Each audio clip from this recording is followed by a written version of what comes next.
Hello hello Subbaiah Shetty భోజనానికి వెళుతూ తన కొడుకైన 15 ఏళ్ల రమేష్ను కొట్లో ఉండమని చెప్పి వెళ్ళాడు. ఇంతలో శేఖర్ అనే అప్పు ఖాతాదారుడు కొట్టుకు వచ్చి, "ఏం రమేష్ బాబు, మీ నాన్నగారు భోజనానికి వెళ్ళారా?" అని అడిగి, "నాకు 2 కిలోల కందిపప్పు, కిలో చింతపండు ఇవ్వు" అన్నాడు. రమేష్ శేఖర్ను నిర్లక్ష్యంగా చూస్తూ, "కందిపప్పు లేదండి, చింతపండు కూడా కొంచెమే ఉంది, ఓ 1/2 కిలో తీసుకెళ్ళండి" అని చెప్పి చింతపండు ఇచ్చి పంపించేశాడు.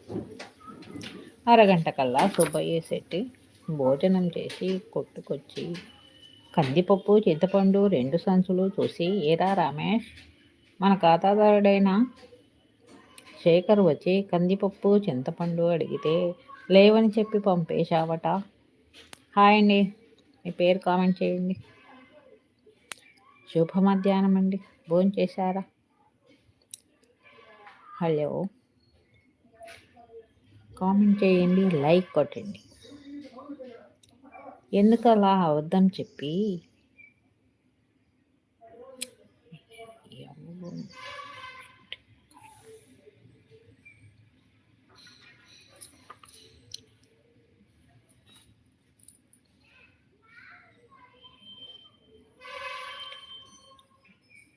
నేను ఇక్కడికి వస్తుంటే దారిలో కనిపించి అడిగాడు అన్నాడు.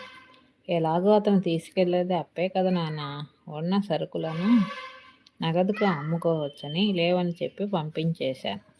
అప్పైతే మాత్రం సరుకులు ఇవ్వకుండా పంపించావా, గదమాయించాడు తండ్రి.